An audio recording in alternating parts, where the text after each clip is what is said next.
اور برک اوباما نے بھی حالیہ الیکشن اور نیو یارک میں میئر الیکشن میں ڈیموکریٹس کی فتح پر جیتنے والے امیدواروں کو مبارکباد پیش کی ہے۔ ادھر اینڈریو کومو نے الیکشن میں اپنی شکست تسلیم کرتے ہوئے زہران ممدانی کو مبارکباد دی ہے، تو یہ اچھی بات ہے۔ پاکستان میں وہی رونا دھونا چل رہا ہے، فارم 47 اور اسٹیبلشمنٹ سے بات نہیں ہوگی۔ عمران خان کا بیان سامنے آیا ہے جس میں وہ کہتے ہیں کہ جی نہ 47 فارم والوں سے بات ہوگی، نہ اسٹیبلشمنٹ سے کسی قسم کی بات ہوگی، جو بھی بات ہوگی اب وہ اتحاد کے سربراہ محمود خان نجفزئی کے ذریعے ہوگی۔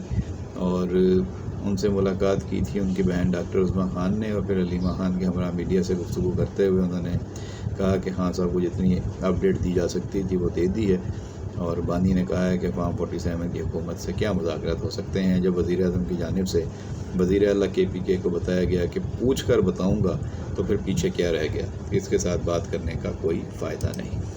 ادھر بانی PTI کا متبادل کوئی نہیں، بات ختم، یہ کہتے ہیں عمران اسماعیل، سابق گورنر سندھ کے عمران اسماعیل ایک مرتبہ پھر بیان بازی میں شامل ہو گئے ہیں، اور انہوں نے کہا ہے کہ عمران خان کا کوئی متبادل نہیں ہے۔ ہم نے شاہ محمود سے جا کر ملاقات کی تھی، انہوں نے بھی وہی بات کی جو ہم کرنے گئے تھے۔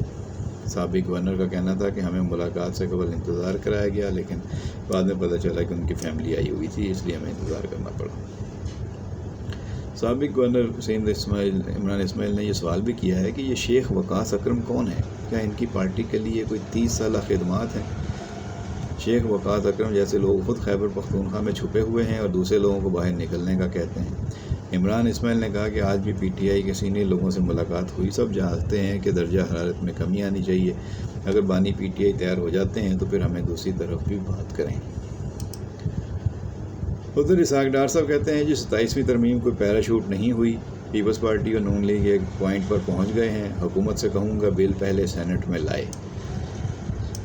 ایوان بالا میں اپوزیشن کے رکن سینیٹر علی ظفر نے 27ویں آئینی ترمیم لانے کو خطرناک قرار دیتے ہوئے کہا ہے کہ حکومت 1973 کے آئین کا چہرہ مسخ کر رہی ہے، حکومت خاموش ہے، ان کو آئینی ترمیم کا پتہ ہی نہیں، یہ کہیں اور سے آ رہی ہے۔ جبکہ نائب وزیر اعظم و وزیر خارجہ اسحاق ڈار نے واضح کیا ہے کہ حکومت آئینی ترمیم لا رہی ہے اور لائے گی، پیپلز پارٹی اور ہم ایک پوائنٹ پر پہنچے ہیں اور اب دیگر اتحادیوں کو لائیں گے۔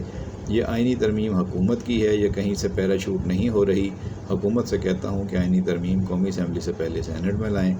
ادھر وفاقی وزیر اطلاعات عطا اللہ تارڑ کا کہنا ہے کہ 27ویں ترمیم کا مقصد عدالتی عمل پر ابہام دور کرنا ہے، جبکہ وزیر اعظم کے مشیر برائے سیاسی امور سینیٹر رانا ثناء اللہ نے موقف اختیار کیا کہ 18ویں ترمیم میں صوبوں اور مرکز کے پاس جو وسائل ہیں انہیں بیلنس کرنے کی ضرورت ہے۔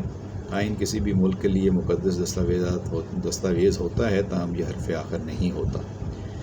MKM پاکستان کا کہنا ہے کہ آئینی ترمیم پر پارٹی کو اعتماد میں نہیں لیا گیا۔ چلیں ان کی بھی جب باری آئے گی تو ان کا بھی ہم سن لیں گے۔ کچھ شوبز کی خبریں بھی ساتھ شامل کرتے چلتے ہیں۔ پاکستانی کترینہ کیف سامنے آ گئی ہیں، یہ کیا معاملہ ہے یہ آپ کو بتا دیتے ہیں۔ پاکستانی کترینہ کیف کہا جا رہا ہے پاکستانی اداکارہ ہیں سدرہ نیازی کو، تو یہ ایک اور نیازی ہیں لیکن یہ خاتون نیازی ہیں، سدرہ نیازی، اور جیو انٹرٹینمنٹ کے ڈرامہ سیریل سانول یار پیا میں سدرہ نیازی کے نئے لک کی ایک ویڈیو سوشل میڈیا پر وائرل ہوئی۔ اس وائرل ویڈیو میں اداکاروں کو سنہرے اور مرون رنگ کی ساڑی پہنے ہوئے دیکھا جا سکتا ہے، اور مداح سدرہ نیازی کی خوبصورتی اور ان کے نئے لک کا موازنہ کترینہ کیف سے کرتے ہیں، کیونکہ ان کا یہ لک بھارتی اداکارہ کے مشہور چکنی چمیلی لک سے بہت ملتا جلتا ہے۔ اس پر کئی تبصرے ہو رہے ہیں اور زیادہ تر صارفین نے سدرہ نیازی کو پاکستانی کترینہ کیف قرار دیا ہے۔ ادھر پاکستان کی ایک اور سینئر اداکارہ ہیں ثانیہ سعید صاحبہ، آپ ان کو اچھی طرح جانتے ہیں۔ وہ کہتی ہیں کہ خواتین کی اصل کہانی تو 35 کے بعد شروع ہوتی ہے۔ یہ کیا معاملہ ہے، وہ کیوں کہہ رہی ہیں؟ تو ان کا کہنا ہے کہ خواتین کے کردار، مالی خود مختاری اور مرد و زن کے تعلقات پر کھل کر گفتگو ہونی چاہیے۔ پوڈ کاسٹ میں وہ شریک ہوئی تھیں جہاں انہوں نے شوبز انڈسٹری میں بڑی عمر کی خواتین کی نمائندگی سے متعلق اہم نکات اٹھائے۔ ثانیہ سعید نے کہا کہ ہمارے معاشرے میں بڑی عمر کی خواتین کے لیے بہت کم کہانیاں لکھی جاتی ہیں، اور یہ دراصل اس بات کی عکاسی کرتا ہے کہ عورت کو کس نظر سے دیکھا جاتا ہے۔ ہماری سوسائٹی میں عورت کو زیادہ تر بچوں کو جنم دینے والی شے کے طور پر دیکھا جاتا ہے۔ عورت کو صرف اس وقت قابل توجہ سمجھا جاتا ہے جب وہ جوان ہو۔ اسی لیے 35 سالہ عورت کی کہانی نہیں سنائی جاتی، حالانکہ حقیقت یہ ہے کہ عورت کی زندگی اور کہانی تو اس عمر کے بعد شروع ہوتی ہے۔ تو انہوں نے بڑی سنجیدہ باتیں کی ہیں اور غور طلب باتیں کی ہیں، اور اس پہ جو ہے وہ بات ہونی چاہیے۔ سنگین الزامات کے خلاف ایکشن، صبا قمر نے صحافی نعیم حنیف کو 10 کروڑ روپے کا قانونی نوٹس بھیج دیا ہے۔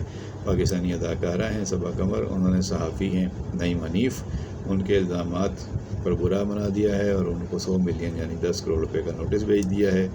صبا قمر کراچی سے متعلق حالیہ بیان کے بعد صحافی نعیم حنیف نے اداکارہ کے ماضی سے متعلق کچھ متنازع دعوے کیے تھے اور کہا تھا کہ صبا قمر 2003-04 میں لاہور میں ایک ایسے شخص کے گھر میں رہتی تھیں جس سے ان کا تعلق تھا، لیکن شادی نہ ہونے پر وہ شخص انہیں ہراساں کرنے لگا۔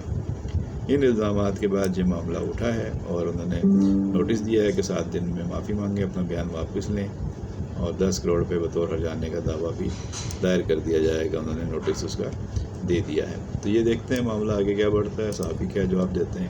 ادھر حمزہ علی عباسی مشہور اداکار ہیں، وہ کہتے ہیں باہر منہ مارنے کی عادت 4 شادیوں کے بعد بھی ختم نہیں ہوتی۔ یہ کیا معاملہ ہے اور یہ وہ کیوں کہہ رہے ہیں؟ ان کا کہنا ہے کہ مجھے حیرت ہوتی ہے جب کوئی مسلمان یہ کہتا ہے کہ باہر منہ مارنے سے بہتر ہے میں شادی کر لوں۔ حال ہی میں اداکار نے ایک پوڈ کاسٹ میں شرکت کی اور انہوں نے مختلف معاملات پر اپنے خیالات کا اظہار کیا۔ انٹرویو کے دوران ایک سوال کا جواب دیتے ہوئے انہوں نے غیر ازدواجی تعلقات پر بات کی اور کہا کہ باہر منہ مارنے کی عادت ختم نہیں ہوتی۔ 4 شادیوں والے بھی باہر منہ مار رہے ہوتے ہیں، کیونکہ شادی اس نیت سے نہیں کی جاتی کہ باہر منہ مارنے سے بہتر ہے شادی کر لوں۔ ان کا کہنا تھا کہ شادی ایک عمر بھر کا رشتہ ہوتا ہے۔ اگر کوئی شخص باہر منہ مارنے کی عادت رکھتا ہے اور اس کا شادی کرنے کا ایک ہی مقصد ہے تو وہ 1 مہینے 6 مہینے یا سال بعد یہی کرے گا، کیونکہ بیوی تو 1 سال بعد پرانی ہو جائے گی۔ اداکار نے کہا کہ ایسے حضرات جو کہتے ہیں کہ غیر ازدواجی تعلقات سے بہتر ہے شادی کر لوں تو انہیں اپنی اس عادت کو ختم کرنا چاہیے۔ یہ عادت عموماً مردوں میں ہی ہوتی ہے۔ مجھے حیرت ہوتی ہے جب کوئی مسلمان یہ کہتا ہے کہ باہر منہ مارنے سے بہتر ہے میں شادی کر لوں۔ انہوں نے کہا کہ باہر منہ مارنا کبیرہ گناہ میں سے ہے، ایسا کرنے والوں کے لیے ابدی جہنم ہے، اسے شادی سے نہ جوڑا جائے، بلکہ اگر کسی شخص کی پوری زندگی بھی شادی نہ ہو تو تب بھی اسے باہر منہ مارنے سے باز رہنے کا حکم ہے۔ بہرحال کافی انہوں نے اہم باتیں کی ہیں۔ اچھا جی، پاکستان ٹیم نے جنوبی افریقہ کو 2 وکٹ سے شکست دے دی۔ شروع میں بھی میں نے آپ کو بتایا تھا کہ فیصل آباد کے اقبال اسٹیڈیم میں 17 سال بعد کھیلے گئے اس میچ میں جنوبی افریقہ نے 263 رنز کا ہدف کیا، جو پاکستانی ٹیم نے 8 وکٹ کے نقصان پر 2 گیندیں پہلے حاصل کر لیا۔ سلمان علی آغا کو پلیئر آف دی میچ قرار دیا گیا۔ ان کا کہنا تھا کہ یہ ہمارے لیے اچھی فتح۔ دوسری اننگ میں گیند ٹرن ہو رہی تھی، بیٹنگ کرنا آسان نہیں تھا۔ سلمان علی آغا نے 62، رضوان نے 55 اور دیگر کھلاڑیوں میں فخر زمان نے 45، سائم ایوب نے 39، حسن طلعت نے 22، محمد نواز 9، بابر اعظم 7 اور حسن نواز 1 رن بنا سکے۔ تو یہ ہے جی صورتحال کرکٹ کی، اور اچھی خبر ہے کہ ایشیا سیریز کے لیے آسٹریلیا کا پہلے ٹیسٹ کے لیے اسکواڈ کا اعلان ہو گیا ہے، اور پیٹ کمنس کی غیر موجودگی میں اسٹیو اسمتھ ٹیم کی قیادت کریں گے، اور ٹیم میں Usman Khawaja, Marnus Labuschagne, Nathan Lyon, Mitchell Starc, Jake Weatherald اور ڈو ویبسٹر بھی پہلے ٹیسٹ میچ کے لیے اسکواڈ میں شامل کیے گئے ہیں، اور کیمرون گرین، جوش ہیزلووڈ، ٹریورس ہیڈ اور جوش انگلش بھی ٹیم کا حصہ ہیں۔ تو دیکھیں ان کی سیریز کیسی رہتی ہے۔ ادھر حکومت پاکستان کی طرف سے جو ہے وہ وزیر خزانہ کے ذریعے ایک اعلان سامنے آیا ہے کہ 24 سرکاری ادارے بیچنے کا فیصلہ کیا گیا ہے، اور فیوچر سمٹ سے وہ خطاب کر رہے تھے محمد اورنگزیب صاحب، پاکستان کے وفاقی وزیر خزانہ، اور ان کا کہنا ہے کہ حکومت نے 24 سرکاری ادارے بیچنے کا فیصلہ کیا ہے۔ PIA کی نجکاری اس سال سے پہلے مکمل ہو جائے گی۔ تو یہ ہے جی ان کی دھماکے دار خبر کاروباری حلقوں کے لیے۔ ادھر کراچی میں 2 روزہ انٹرنیشنل میری ٹائم کانفرنس ایکسپو سینٹر میں شروع ہو چکی ہے۔ اس میں کافی بڑی تعداد میں لوگ شریک ہیں اور بڑے اسٹال ہیں اور دنیا سے کافی لوگ آئے ہوئے ہیں، تو یہ اچھی چیز ہے۔ سندھ سے خبر ہے کہ 4 وزراء سے پرو چانسلر کا عہدہ واپس لے لیا گیا ہے، اور صوبائی وزیر جو ہیں ہائر ایجوکیشن کے، یونیورسٹی اینڈ بورڈز کے، اسماعیل راؤ صاحب، ان کو مضبوط کیا گیا ہے، انہیں پرو چانسلر کا عہدہ انہیں واپس کر دیا گیا ہے۔ اس سے پہلے یہ ہوا تھا کہ سندھ میں جو وزیر تعلیم تھے سردار علی شاہ، وزیر آبپاشی جام خان شورو، صوبائی وزیر داخلہ قانون ضیاء الحسن لنجار اور صوبائی وزیر صحت عذرا فضل بیچو، انہیں پرو چانسلر بنایا گیا تھا مختلف یونیورسٹیوں میں، جب یہ چارج وزیر اعلیٰ کے پاس تھا۔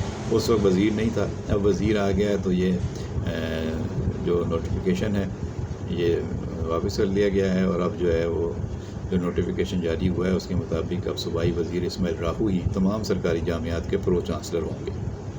اس سے قبل جو نوٹیفیکیشن جاری ہوا تھا وہ 3 اگست کو ہوا تھا۔